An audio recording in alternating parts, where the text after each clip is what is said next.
ძველი რადიო მიშა და ნინო დაგიბრუნდით ჯუბაღებელთან ერთად არაჩვეულებრივი პოეტი, ლიტერატურული საქართველოს მთავარი რედაქტორია ჩვენთან. მოგესალმებით ბატონ ჯუბა. უღრმესი მადლობა ბატონ ჯუბა, როგორც ვეთ. მადლობა თქვენ. და რაც შეეხება თქვენს პოეზიას, რა თქმა უნდა, ამით უნდა დავიწყოთ საუბარი იქიდან გამომდინარე, რომ არაერთი კრებული გაქვთ გამოცემული და ძალიან კარგი პოეტი ბრძანდებით. რაც შეეხება ბოლო კრებულს, მიყვარხარ ადამიანო, სათაურები ყველა კრებულს. ხო, ანუ სათაურიც ისეთი აქვს, რომ არ შეიძლება ეს წიგნი ხელთ არ მოხვდეს და არ გაგიჯდეს იმის სურვილი, რომც არ იცოდე ვინ არის ჯუბაღებელი, რომ არ გადაშალო, არ წაიკითხო და არ ეზიარო ავტორის პოეზიას. სათაურით დავიწყოთ. მიყვარხარ ადამიანო. საერთოდ ალბათ როგორც ჩვენი პატრიარქი ბრძანებს, ღმერთი სამშობლო ადამიანი მაინც პირველ ადგილზე არის და ძალიან ბევრი ლექსი მაქვს ადამიანზე. ყველა კრებულში თითქმის ეს არის ძირითადი. რომ ადამიანის ფენომენი განსაკუთრებული ფენომენი არის. ხშირად ვამბობთ ხოლმე ჩვენ რომ აი ახლა რაღაც მეუხეშება ამის თქმა რომ აი ძაღლი უფრო მეგობარია ვიდრე ადამიანი და რაღაც, მაგრამ არ არის. ნუ ადამიანზე სრულყოფილი არსება დედამიწაზე არ არსებობს. თისკვნილება არის და ხშირად უტრიალებ ხოლმე მის ფენომენს, ადამიანს როგორც პიროვნებას, როგორც ქვეცნობიეს, როგორც ღვთისშექმნილ არსებას, როგორც სიკეთეს, აი როგორც სიკეთეს ესე და ადამიანი ყველანაირად არ არსებობს ცუდი ადამიანი. მე ესე ვფიქრობ, უბრალოდ რაღაც პერიოდში ხდებიან ცუდები. ამიტომაც გადავწყვიტე რომ გამომეტანა სათაურად მიყვარხარ ადამიანო წიგნის სათაურად. ეს არის ერთ-ერთი ლექსიდან აღებული. დიახ. შეიძლება წავიკითხო ეს ლექსი? კი ბატონო. რა თქმა უნდა, დიახ. მიყვარხარ ადამიანო სწორედ ასე ქვია ამ ლექსს. რა იები სადარი ვერზე რო ამოდიანო ვიცი რაც ახარ და მაინც მიყვარხარ ადამიანო არაყავთ ჯიხვებს ბადალი ქარაფებს გადადიანო ვიცი რაც ახარ და მაინც მიყვარხარ ადამიანო წვიმა წამოვა მაღლაცით ძირჩან ჩქერები დიანო ვიცი რაც ახარ და მაინც მიყვარხარ ადამიანო არა ქვეყნა და არცავი გულის თქმა კაცმა მიანდოს ვიცი რაც ახარ და მაინც მიყვარხარ ადამიანო განა სიყვარულს გამადლი განა იმისთვის ხმიანობ ვიცი რაც ახარ და მაინც მიყვარხარ ადამიანო ვის აქვს ვალი მოხდილი ვინ ვაქო გავადიადო უცოდველიც და ცოდვილიც მიყვარხარ ადამიანო შესანიშნავია და მე გავიზრდებ თქვენ ლექსებს რომელსაც ასევე ადამიანიანი თავი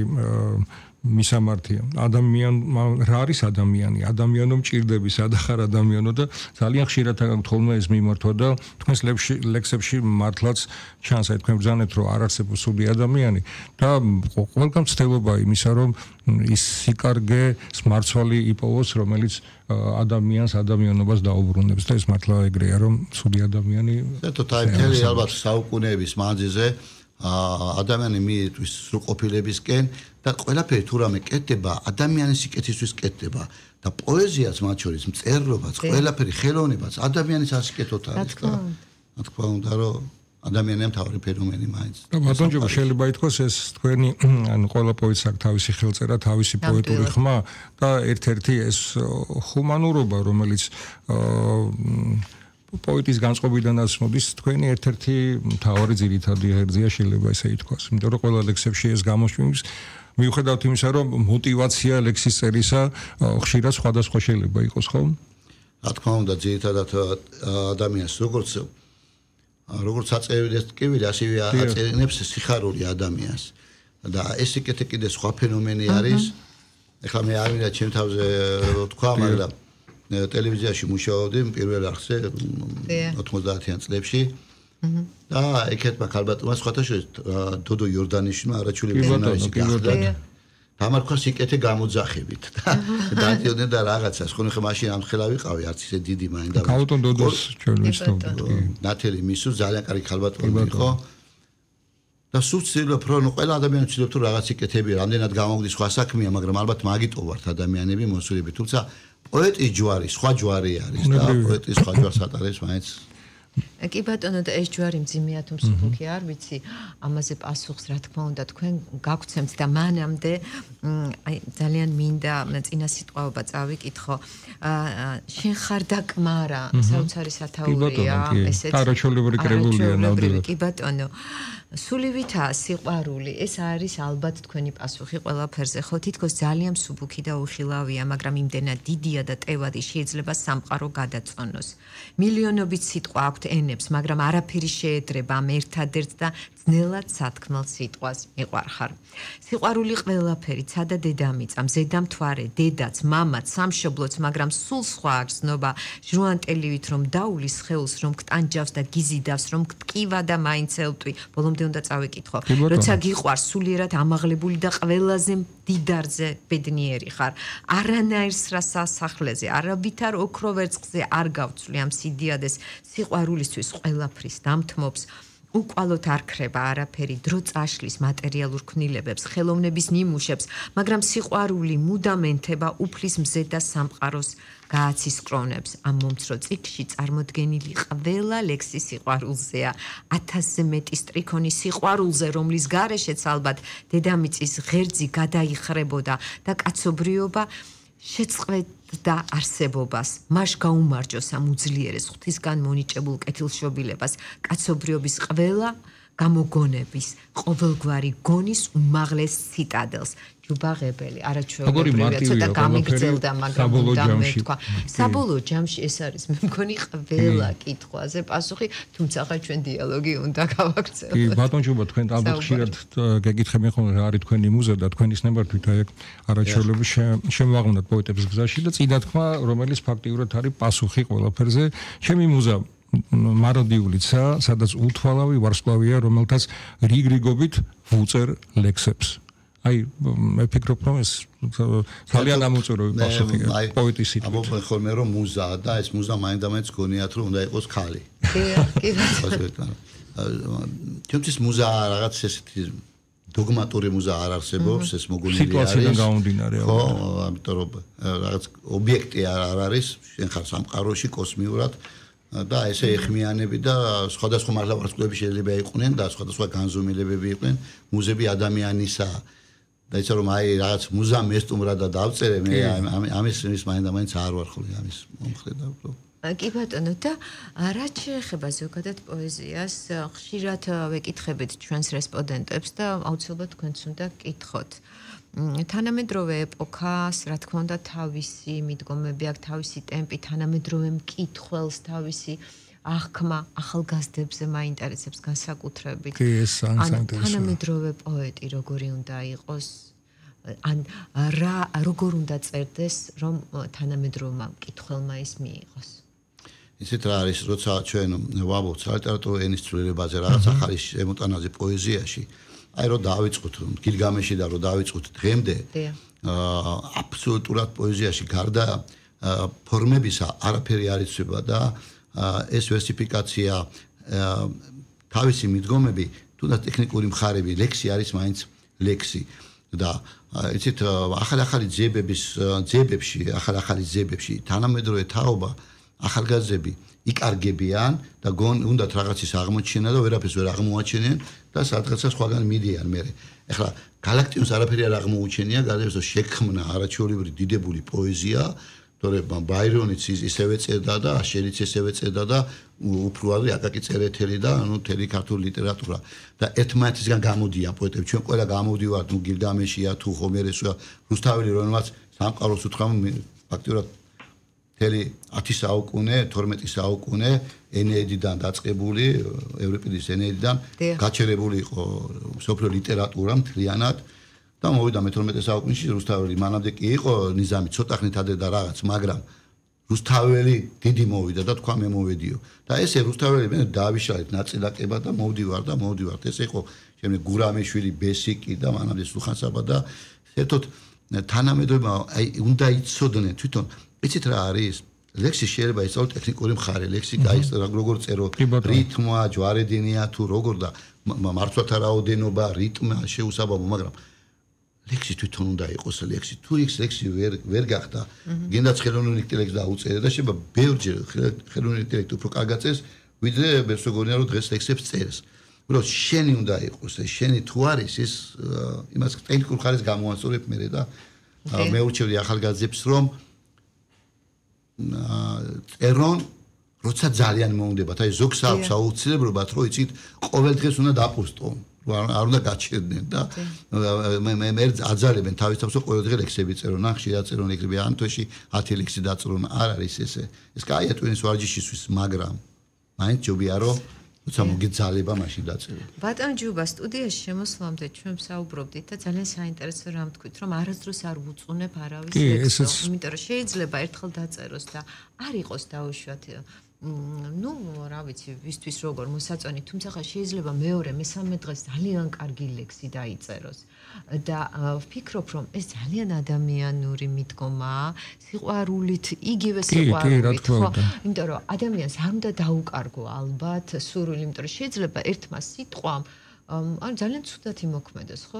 თუნდაც უარ ყოფს. გზა გადაუღობოს ან პირიქით. აი, თქვენი მიდგომები. მე ერთ რამეს დავაბადე ბატონ ჯუბა, მე მინდა ჩვენს მსმენელს უთხრა, რომ გარდა იმისა, რომ შესანიშნავი ლექსების ავტორი ბრძანდებით, არაერთი კრებულის ავტორი ბრძანდებით, ხართ ძალიან კარგი, როგორ გითხრათ, რედაქტორი. მოდი, აი, კარგი რედაქტორი, რასაც ქვია, კარგი მრჩეველი, მოდი ესე ვთქვათ, ახალგაზრდებისთვის და ჩვენ ხშირად ამას აი ნინოს დამეთანხმება, ხშირად როდესაც ახალგაზრდა პოეტები გვეწვევიან ხოლმე თქვენი სახელი და გვარი ხშირად ჟღერს რომ აი ამ ადამიანის თაოსნობით გამოიცა ჩემი კრებული ეს ადამიანი დამეხმარა რომ მეპოვა ჩემი გზა და ეს ადამიანი თუ არა საერთოდ ლექს არ დავწერდი და ამისთვის დიდი მადლობა ბატონ ჯუბა იმიტომ რომ ეს არ არის მარტივი ამბავი გარდა იმისა რომ პოეტი ხართ თქვენ ეხმარებით სხვა პოეტებს რომ შეინარჩუნონ იყვნენ თანამედროვენი და იპოვონ თავისი სიტყვა ინინო დამეთანხმება ნამდვილად პოეზია ის რაც ჩვენთან ჩვენს ძირფად არ ხალხლაურს აქვს ნათქვამი უფალო ღმერთო პოეტი შეხარ მე შენით მოლაპარაკე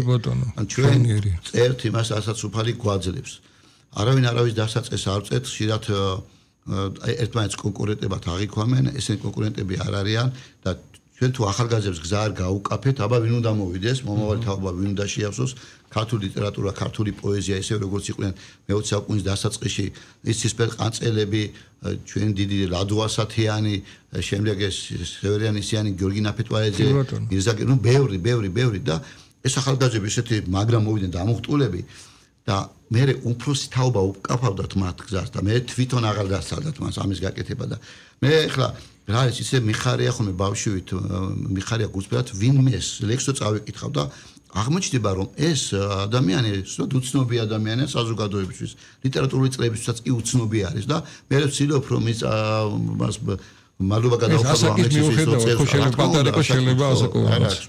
მიშობა ხშირად შეიძლება 60 წელს მიღწეული ადამიანი იყო და უცბად დაწეროს იცი და იმენად ეუხერხულება ასაკიდან გამომდინარე რაღაც დროს ჩემი რას ქვია რაღაც დროს პოეზია სიყვარულისავითა აი სიყვარული როგორც სიყვარული არის ესე არის პოეზია ნებისმიერ ასაკში შეიძლება მოგივიდეს მუზა ესე ვთქვათ და დაწერო ახლა ფაუსტმა გოეთემ ფაუსტი 80 წელიწადში დაასვა და ჩვენ ბევრი მაგალითები გვაქვს ამის ამიტომ მიხარია როცა აი ახალგაზრდები კარგი ლექსები არის და იმათ არასოდეს იციან ხოლმე რომ გამომდინარე რატო წერთ არიცი თქვენ წერა რაღაცას და არა ხალხო არა წერეთ ეს ყველა შემთხვევაში მაინც კარგი არის იმიტომ რომ თუ წერას მაინც ისწავლე ეხლა აღარ მინდა იმას აკაკი წერეთის პერიფრაზი გადავიდე მაგრამ წერას მაინც ისწავლე თუ არა თუ საქმეს მაინც არ გაკეთებ და ვინ იცის ერთხელ ისეთი რამე დაწერო რომ შეგეც კი იყოს ამიტომ მე სამები ხოლო დამას და რაც შეეხება ლიტერატურულ საქართველოს თავარი რედაქტორებ ბრძანდებით ამასაც აუცილებლად უნდა ვისაუბროთ ალბათ ძალიან დიდი პასუხისმგებლობაც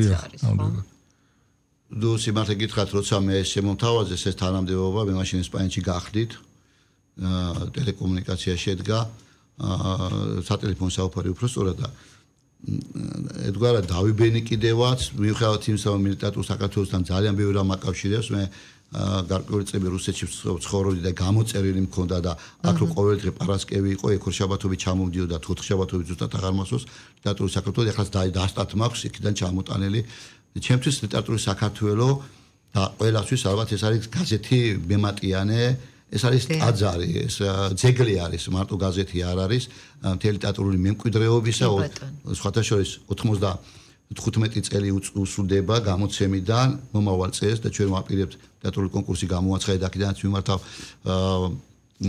ლიტერატორებს, ავტორებს, რომ გამოაგზავნონ და მიიღონ მონაწილეობა, ძალიან საინტერესო კონკურსი ჩატარდება.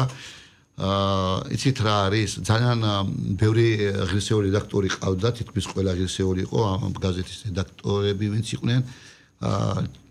როცა მოვდიოდი, ვფიქრობდი, რომ შემენარჩუნები და მისი აკადემიური სტილი და მე ძალიან მიხარია, რომ ძალიან ბევრი ზარები არის ხოლმე რედაქციაში და მეგვეუბნებიან, რომ აი თეატრული საქართველოს ძალიან ესეთი აკადემიური სტილის ინარჩუნებს, თუმცა მაინც გვიჭირს ყოველთვის შენარჩუნება, იმიტომ რომ ყველაფერი ფინანსებთან არის დაკავშირებული, ხანდახან გვიწევს ხოლმე რაღაც ფასიანი გვერდების გაკეთება, მაგრამ მაინც ვინარჩუნებთ ამ წელს და ბევრჯერ გქონდა დახურვის საშიშროება, ბევრჯერ შეჩერებულიც იყო და რაღაც, მაგრამ ჩვენ ახლა უკვე გამოვდივართ, თვეში ორჯერ გამოვდივართ, ორშაბათობით გამოვდივართ და მე მგონია წარმატებით ვივლით კიდევ წინ და ლიტერატურის საქართველოს არ დაიხურება, რატოღაც მგონია რომ ლიტერატურის საქართველოს გარეშე ქართული მწერლობა რაღაცას აბსოლუტურად გეთანხმებით, იმიტომ რომ მართლა როგორც აღნიშნეთ, ეს ძეგლია და სხვა დატვირთვა აქვს ლიტერატურულ საქართველოს და მკითხველს რაც შეეხება, ეს მაინტერესებს, რამდენად დიდი ამ მკითხველის რაოდენობა და ახალგაზრდები.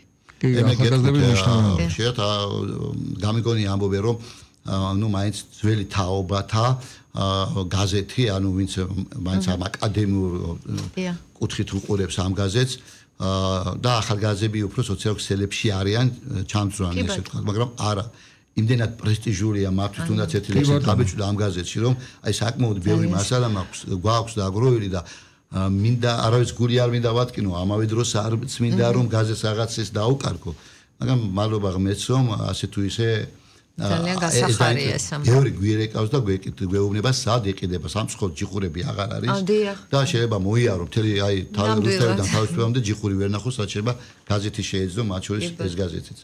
ამიტომ კითხველი ყავს, საბედნიეროდ ყავს. ძალიან კარგი. ბატონ ჯუბა, მე არ შემიძლია რომ არ დაგეკითხოთ, აი პოეტი ერთია, როდესაც სულის გამოძახილით იწერება ლექსი, მაგრამ მეორე რედაქტირება.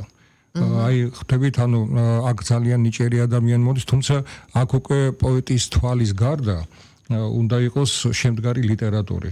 პოეტის ყურის გარდა უნდა ქონდეს გაწაფული გონებაც, ხო ხვდებით, რასაც ვამბობ, რომ თუნდაც ის რასაც ქვია ლიტერატურული საქართველო, ის ღერძი შეუნარჩუნოთ, იყოს ის ისეთი, რომ ახალგაზრდასაც მოუნდეს იქ დაბეჭდა, იმიტომ რომ ძალიან პრესტიჟულია. აი როგორ ახერხებთ ამას? ან მე მგონი ცოტათი რთულიც არის, მაგრამ ამ დროს სხვა პასუხისგებლობაც არის და სხვა აი მაინტერესებს აქ. საერთოდ რა არის, იცით, ჩვენ მივეჩვიეთ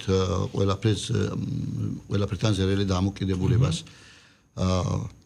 თვითონ გალაქტიონს ყავდა რედაქტორი და ძალიან მის შენიშვნებს ითვალისწინებდა და იმიტომ აქვს ხოლმე სულ ესე გადმოწერილები გალაქტიონს.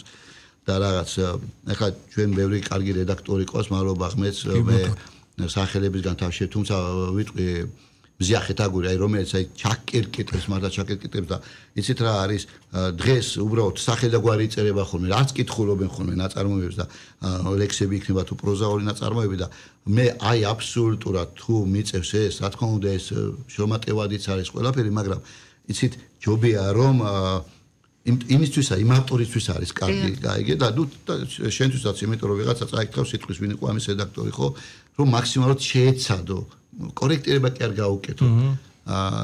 შეიძლება სემანტიკა ვერ შეცვალო, მაგრამ რაღაცები შეასწორო ისე რომ უფრო კარგი გამოჩნდეს. და ეს რედაქტორის დანიშნულება და ამ სიამოვნებით ხოლმე ვაკეთებ ამას. ბატონ ჯუბა და ექსპერიმენტებთან რა დამოკიდებულება გაქვთ? აი ხო შეიძლება ახალგაზრდა პოეტმა რაღაცა თავისი ექსპერიმენტის სახით რაღაც ახალი გზა შემოგთავაზოთ, ახალი სიტყვა თან არა, მაგრამ ნუ რაღაცა სიახლე.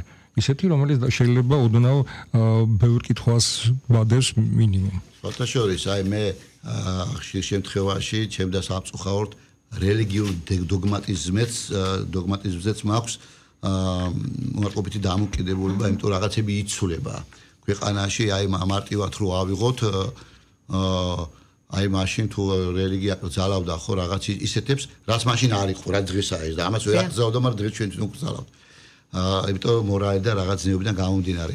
აი ისეთ ინიციატივებს როგორ შეიძლება ხელი შეუშალო, როგორ შეიძლება რაღაც ახალი რაღაცები წამოსულებს არ არის დოგმა არ არის ლიტერატურა არც ლექსი არ არის ლექსი არ არის მარტო შემასმენისა და ქვემდებარის გარითმა არ არის მარტო ზმნისა და შემასმენის გარითმაც არ არის პოეზია სულ სხვა რამეა და რა თქმა უნდა რაც მეტი სხვადასხვა რაღაცა ჟანრები წამოვა თუ რა თქვენ ბრძანეთ რა თქმა უნდა მისასალმებელი არის ოღონდ კიდევ ამბობ ეს არ უნდა გადავიდეს სადღაც და სხვას უნდა გადაცდეს აი საუბრისას თქვენ თქვით რომ პოეზია სულ სხვა რამ არისო და ჯუბაღებელის პოეზია რა არის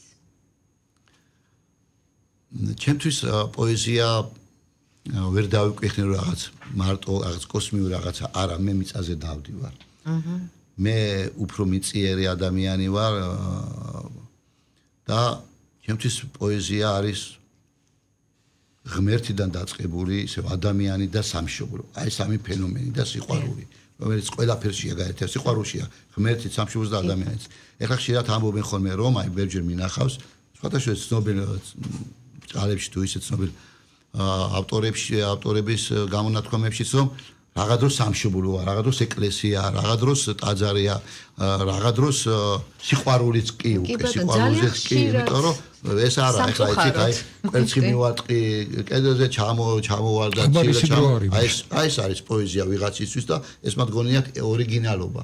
და ჩემთვის პოეზია არის ეს ყველაფერი სამშობლო მე ძალიან დიდი ციკლი მაქვს სამშობლოზეც, სიყვარულზეც ალკე და ეს ყველაფერი გაერთიანებულია საიდან მოდის რა თქმა უნდა ადამიანი განვითარებული ადამიანი დგას თავის ფესვზე და ეს ფესვი სამშობლოა ეს სამშობლო მე ეს დავირქვი ფსევდონიმად ღებელი იმიტომ რომ ისტორიული სოფელი არის ღები ეს არის ბიბლიური შეიძლება ეთქვამს აქ აი ბრილის სამარხები ჩემს სოფელის მიმდებარედ სადაც ეგვიპტური ნიმუშები გადიოდა და ეხლა მტკიცდება რომ პირიქით ეგვიპტეს გაქონდა აქედან ნიმუშები და რაღაც სადაც იქ არის ფასისთა საიდანაც მოედინება მდინარე რიონი ძველი ფაზისი რომელზეც ამბობდა ზუსტად გამსახურდია რომ რაჭის კავკასიონის ფასისთა იქ არის ოქროს აწმისი და იქ მედია ეს სიბრძნეა და არა რაღაც ამოვლებული ოქროს აწმისი არ არის ოქროს შემოვლებული თვალე ამეთ სიბრძნეა და ერთ-ერთი სიბრძნე იყო მედია შეერთოთ ახლა მეგრელები ამბობენ ხოლმე ჩვენ ხშირად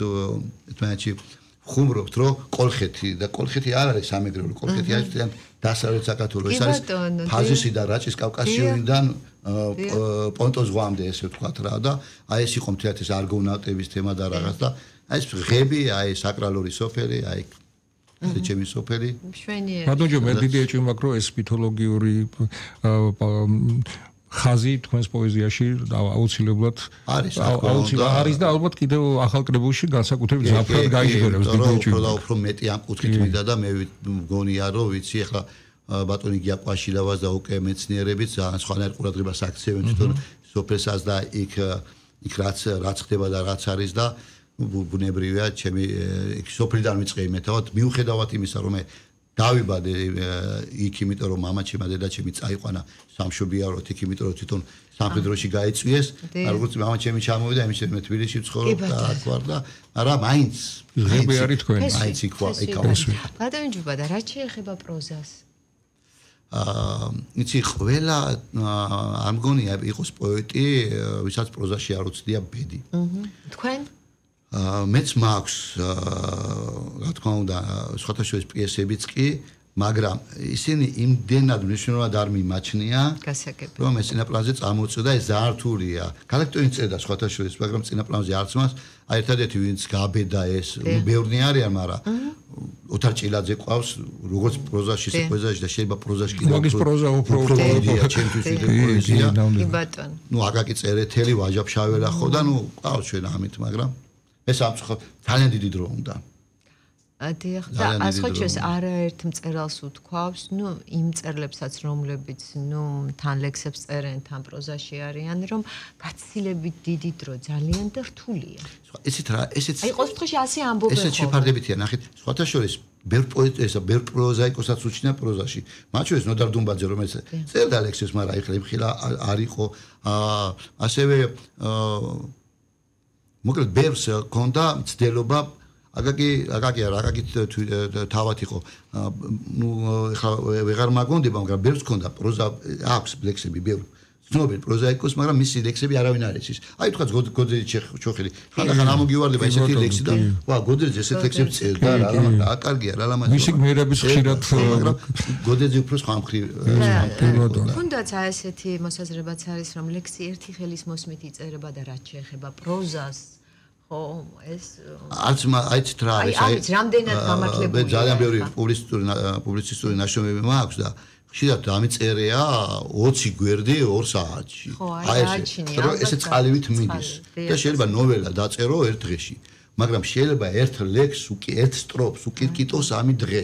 ეგრეც არ ხანდახან შეიძლება ლექსი დაწერო უცბად, აი შეიძლება დღეში 3-4 ლექსი დაწერო, უცბად დაწერო, აი მოგივიდეს და დაწერო. და შეიძლება ერთ დღეს უკირკიტო ძალიან დიდხანს, ასე შეფარდებითია. კი ბატონო და დრო გვეწურება ბატონო ჯუბა თქვენი ლექსით გვინდა აუცილებლად ეთერი რომელსაც აგვიკითხა. მაშინ მე ვისარგებლებ თქვენი ეთერით და დღეს ჩვენ დიდებული პოეტის ბატონი თემურ ჩალაბაშვილის გარდაცვალების დღე არის, ეს დაბადების დღე არის.